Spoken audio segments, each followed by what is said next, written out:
Welcome to F4 Podcasts. With me is a dear friend, Martin Plout. Martin is an author. Martin spent many years in Africa. Indeed, he is from South Africa. Like all South Africans, he's a pretty decent athlete. He has roughed up none other than Sir Keir Starmer on the football field. So I'm hoping he won't rough us up today.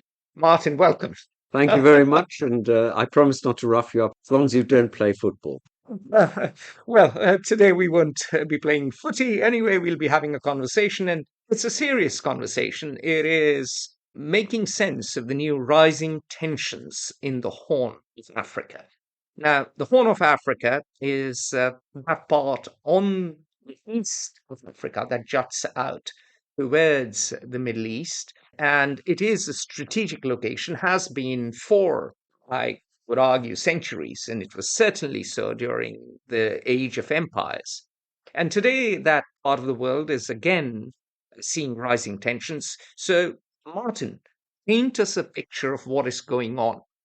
Well, the first thing to remember is that everybody focuses on the situation, shall we say, to the east. They look at the problem with the Houthis, they look at the problem with Iran, and they don't look towards the west. And I would argue that the situation towards the west is now increasingly concerning and also, of course, intertwined with because across the Red Sea, you now have really substantial relationship between the countries that border on the Red Sea on both sides. So Saudi Arabia, we talk about Yemen, and then we're also talking about Egypt, Sudan, Ethiopia, and Eritrea, and then Djibouti and Somaliland. And that, in a sense, is the balance between the two of them. At the moment, the real problem is on the west side. Last week, there was a meeting in the Eritrean capital, Asmara, between the presidents of Eritrea, Somalia, and Egypt. And that is really the issue that has divided things and is putting the whole question of where the relationship is between these various forces. Where are they going? That is in a sense, the nub of the issue. So, the nub of the issue is tensions between these countries. Is it to do with boundaries? Is it to do with water? Is it to do with just having hot dog status? It's all of those things, but particularly to do with water.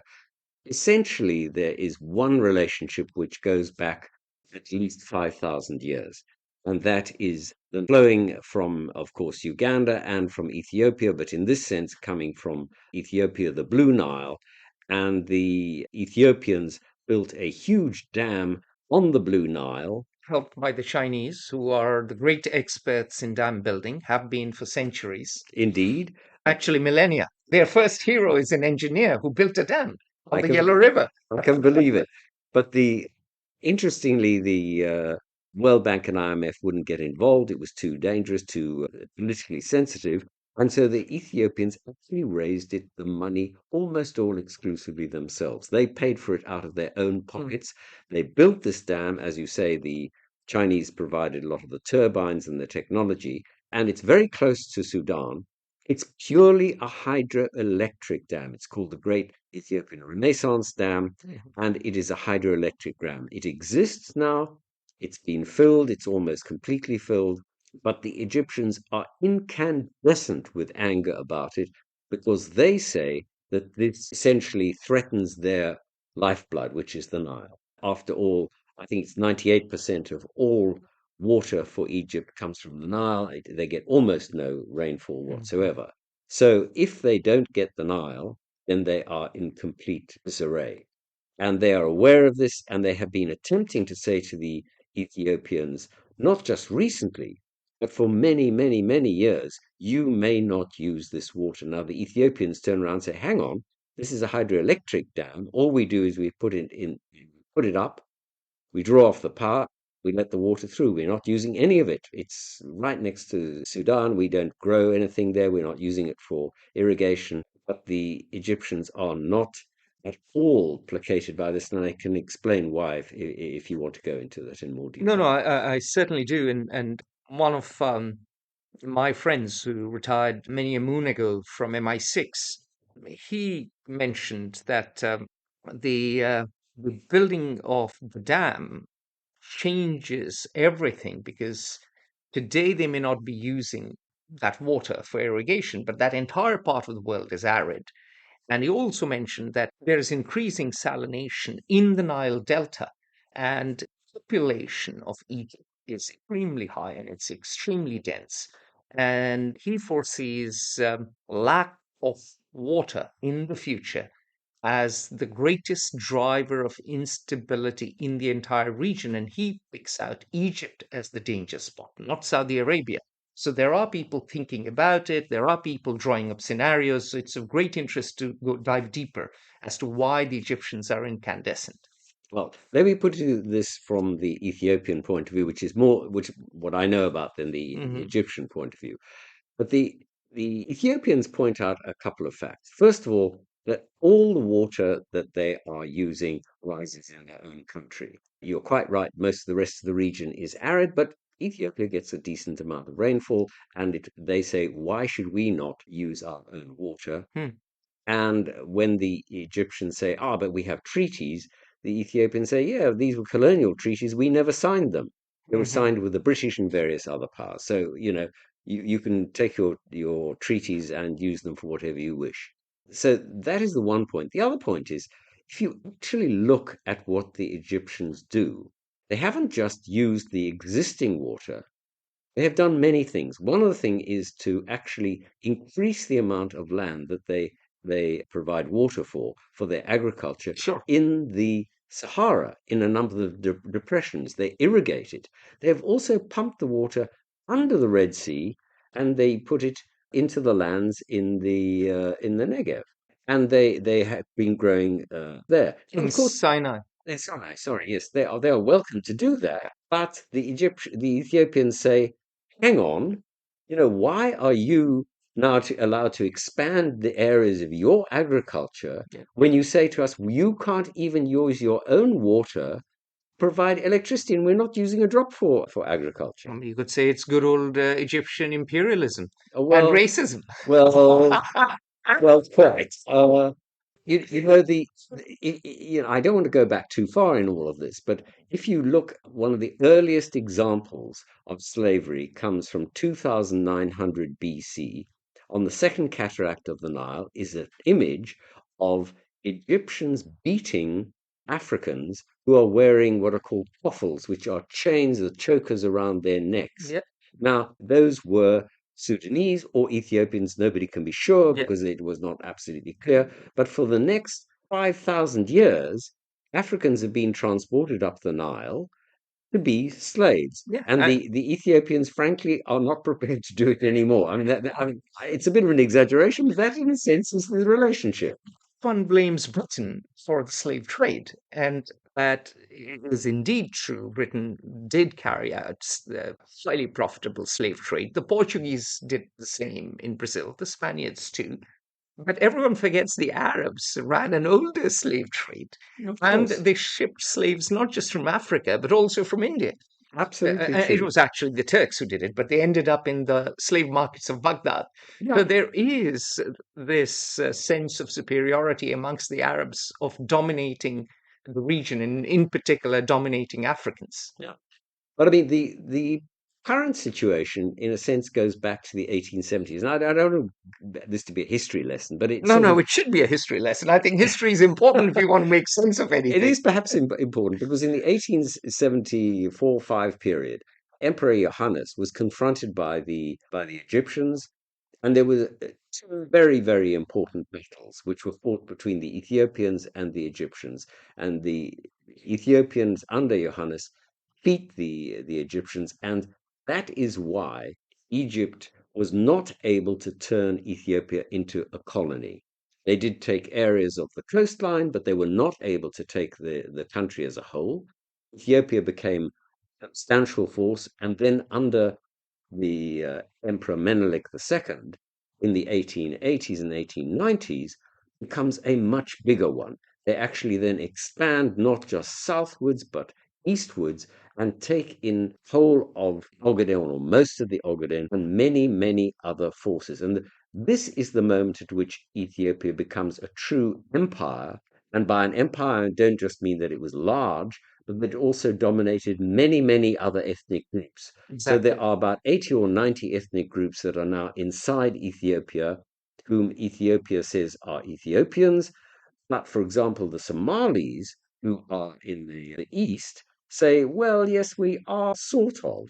And in a sense, this is the beginning of the real tension that we see played out this week. And if I can just explain the way in which this is played out, in the 1970s, you had the fall of, in 1974, fall of Haile Selassie. Yes, after a rather long reign in which Exactly. he achieved some glorious things, including holding off the Italians, actually defeating the Italians and maintaining Ethiopian independence. Yeah, I mean, it did with the help of Britain and the help Indeed. of Indian troops. I have been to, I've seen Indian graves in Eritrea Yeah.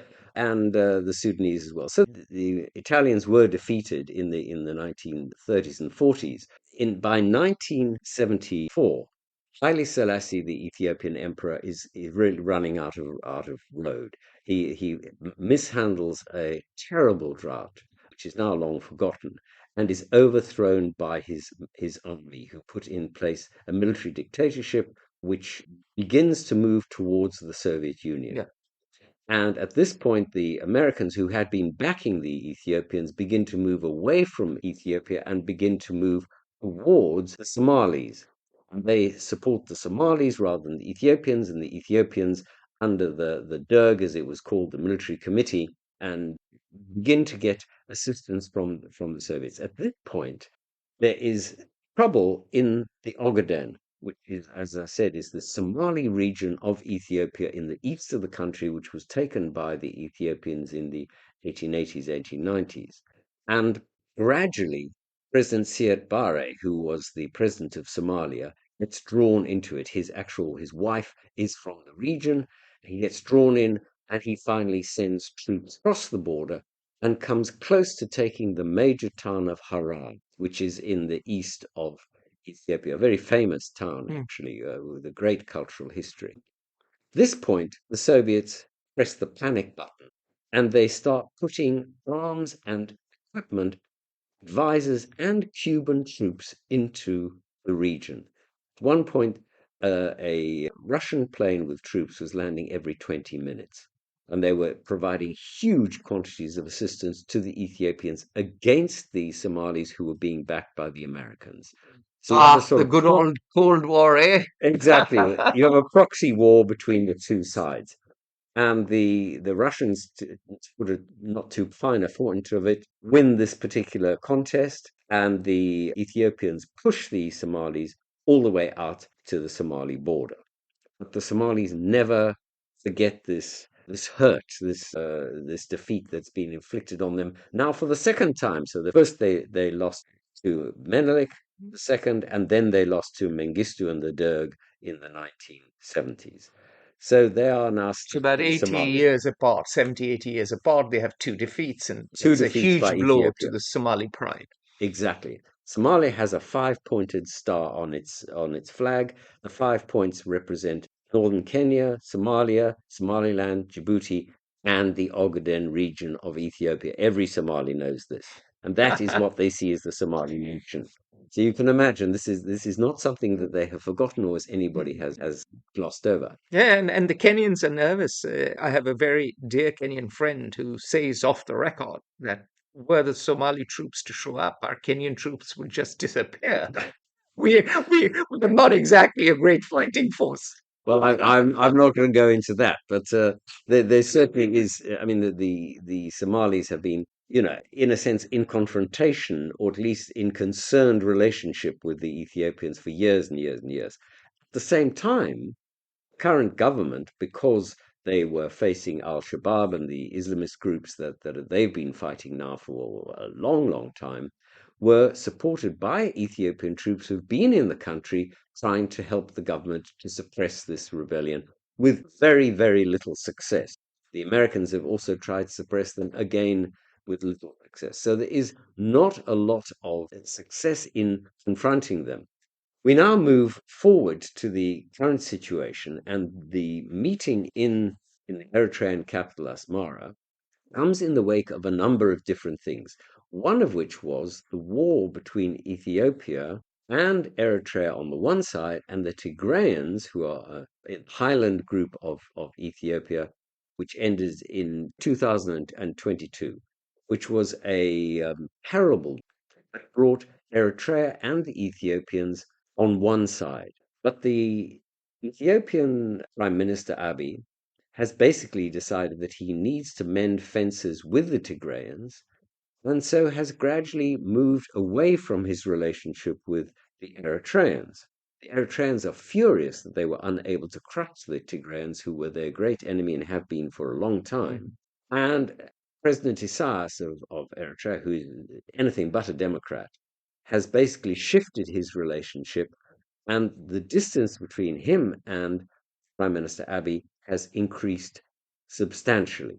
The Ethiopians, however, under Abiy, particularly Abiy, has this grandiose vision of Ethiopia as the great power in the region. He has been building with Chinese and UAE money, rebuilding the whole of central Addis Ababa, new boulevards, he's flattened neighborhoods, and he's building himself a palace which is reputed to be going to cost $10 billion.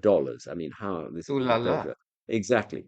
Meanwhile, there's lots of trouble in the rest of the country, but Addis he has been dominating. And it seems the flavor of the season, not too long ago, Recep Tayyip Erdogan built a 1,000-room White House, Aksaray, and he flattened the hunting lodge of none other than Mustafa Kemal Pasha, Goodness Ataturk. me.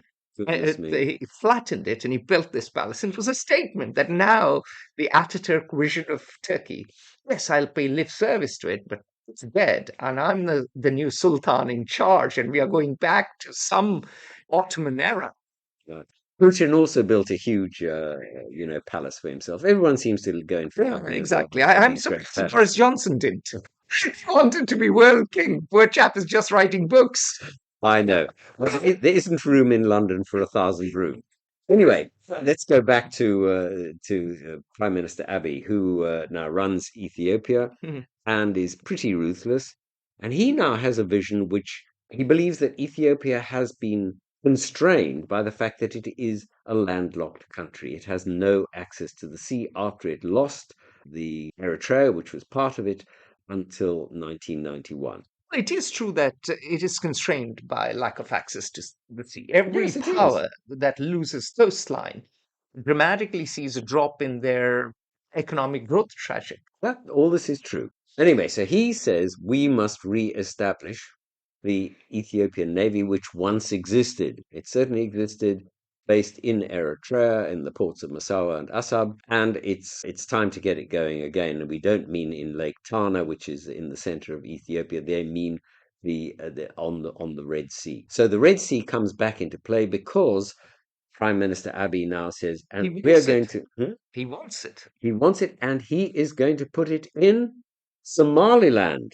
Now, Somaliland was for 3 whole days an independent nation. It was basically British Somalia. It's north of Somalia and is on the Red Sea, right on the tip of the Horn of Africa. And they were for 3 days an independent state. And then they said, no, no, no, we're going to join Somalia. So Somaliland became part of Somalia. And Somalia is determined that Somaliland will never be an independent country again. Somaliland has been around for about 20 years and actually doesn't pay any attention to what happens in the Somali capital, Mogadishu, and has been desperately trying to get independence and recognition from outside countries ever since, I mean, Somalia has been in a state of civil war for a long time, for so a very long it's time. it's really difficult for them to exercise effective control of Somaliland.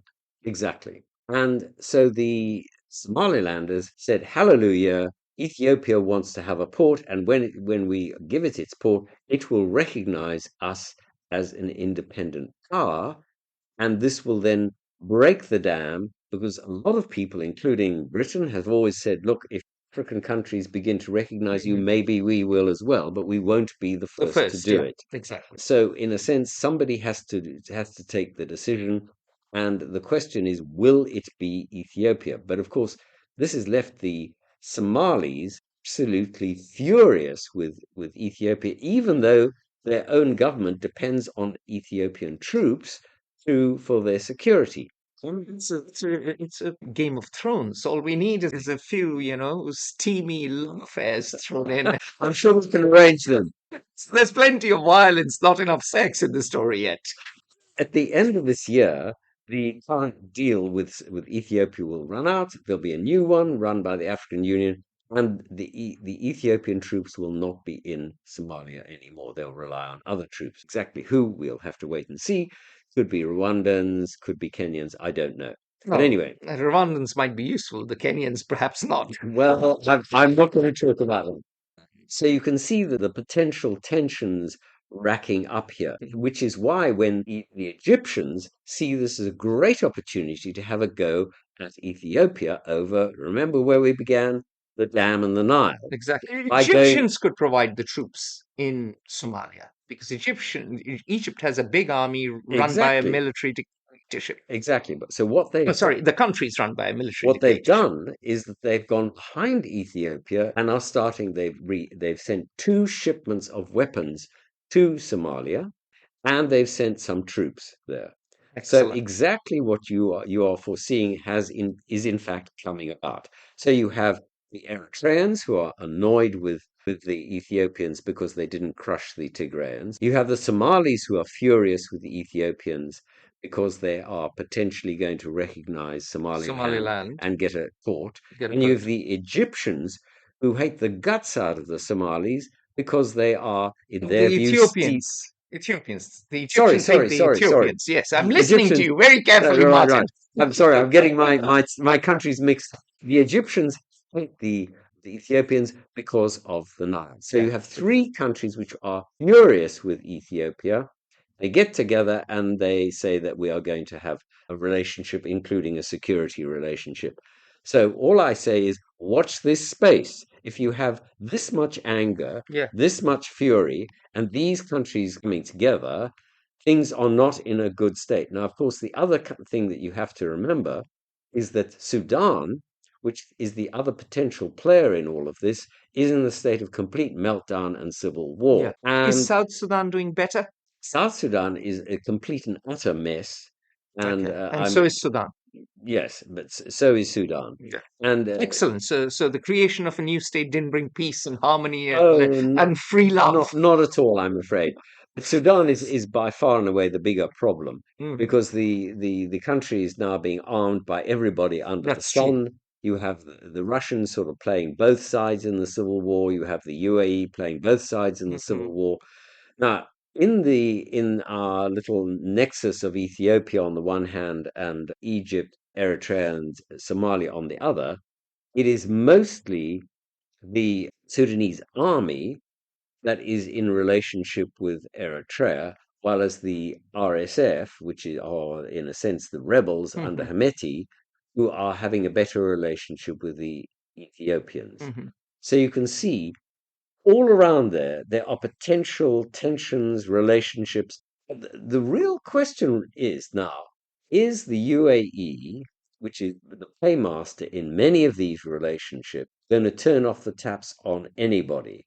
Because if they were to turn off the financial flows to Ethiopia or to Somalia or to Somaliland, they really have the power through their dollars and dinar, whatever, to cause things to change. But at the moment, it's not clear what stand that they are going to take. And of course, meanwhile, the United States, which of course has base in Djibouti, Djibouti, yeah. as has India and China, Those are is minor bases. The yeah, US not as base is big. the big. Absolutely. Yeah. The Chinese and so are the French. The French also have a Yeah. small base there. But you're right. It's the Americans that have a big base in Hmm. Djibouti. Are not exercising any kind of relationship in this deal, in this confrontation, They're because they very are busy with the Israel exactly, conflict with Hamas and now Hezbollah. They're rather preoccupied. and with the Houthi. Oh, yes, the So, Houthis. And you've not to got mention the Russia-Ukraine war. well, yes, but let's not go. That's far too north of us. But in the kind of Middle East, Horn of Africa tension, you can see the Americans have busy with other things. They do Mhm. not want another set of concerns to blow up in their face at this time. So I'm sure they're doing everything in their power to keep the tensions between Eritrea, Ethiopia, Egypt, and Somalia to a minimum. Are they succeeding? Well, it doesn't look like it. And particularly with the Egyptians, I think of their biggest problem was the Egyptians are most furious about the Nile and are also most central to resolving any relationship with Gaza. So you can see that they are, Washington, which is also has its own hands full with its own personal elections, is in a terribly difficult position. They are totally caught up with domestic issues. They're totally caught up with the Middle East war. The last thing they want is yet another concern, and as you mentioned, they are concerned about Ukraine, and that's before we even talk about the South China Sea. Exactly. Now, let's dig a bit into UAE. Does the UAE have a grand strategy? Why is it so involved in Africa? Why is it that the UAE is involved, but the Saudis or the Qataris are not? At this point, I'm going to reverse roles and I'm going to interview you about it. Because there are lots of things that I know about, but I'm an African expert and not a Middle East one. So I know absolutely nothing and cannot answer your question. It is the right question. Yeah, But what they're playing, I simply do not know. I observe their activities, but I do not know what motivates them. So I'm just going to plead ignorance, and I mean, I'm say that's as far as I can go on that relationship. well, then we'll have to interview someone who does actually I know the think that's UAE vital. together, perhaps, Yes, because yes. it's important to understand why are they doing what they are doing. Yeah.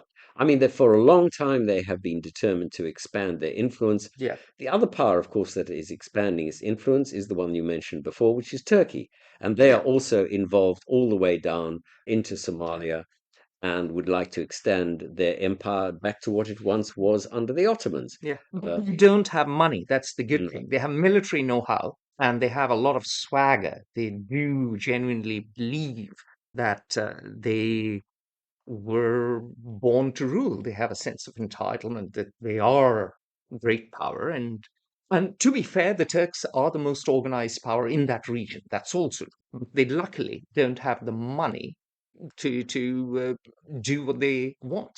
well, let's not forget they were once at the gates of Vienna.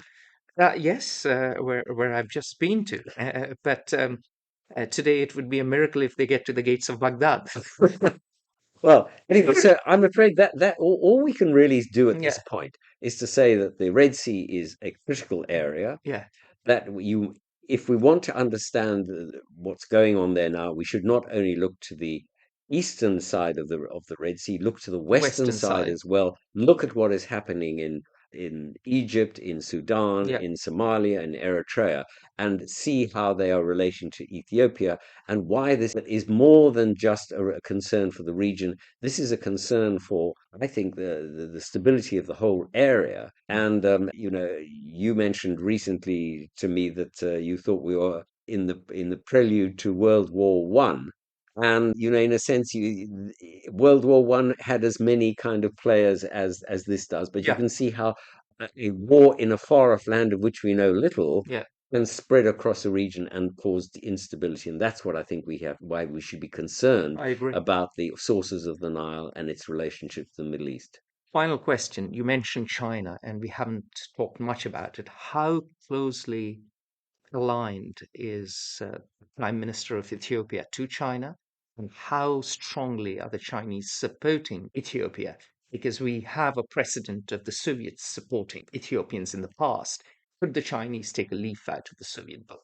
My feeling is no. The Chinese have been very supportive in terms of finances and have been very involved culturally with Ethiopia, but they have never shown even the slightest inclination in putting in troops. They might provide some military assistance, but not They putting might in provide troops. military equipment because they Yeah, produce so much. They might provide the AKs and the drones, but nothing exactly. beyond. But I don't see them doing anything more unless they break with the past. But I think that is highly, highly Understood. unlikely, especially as China has its own problems internally with its finances and its economy, Yeah. and it's looking towards the other thing we mentioned, the South China Sea, its relationship with Taiwan. Do they want another concern? I doubt it. Africa is a place which is a bottomless pit of concern and a bottomless pit of putting troops in, Mm. and nobody ever comes out. Not even Cecil Rhodes. Well, he did come up, and he came out dead. Yes. Indeed. On that merry note, Martin, thank you so much for your time. Always a pleasure talking to you. And those of you who are listening to this podcast, make sure you follow us. Follow us. You are listening to us, whether it's Apple Podcasts or our website. And make sure you sign up for our newsletter. Follow us on social media. And we are running a big crowdfunding campaign of reaching 1,001 donors by the end of the year. So sign up for as little as $11 a year. And remember, free media cannot exist for free. And we try to be free and fair. And that's why we have, or let's say, nearly 3,000 authors from over 90 countries. On that note, I will bid you adieu. Martin, thank you again. It's a pleasure. Thank you.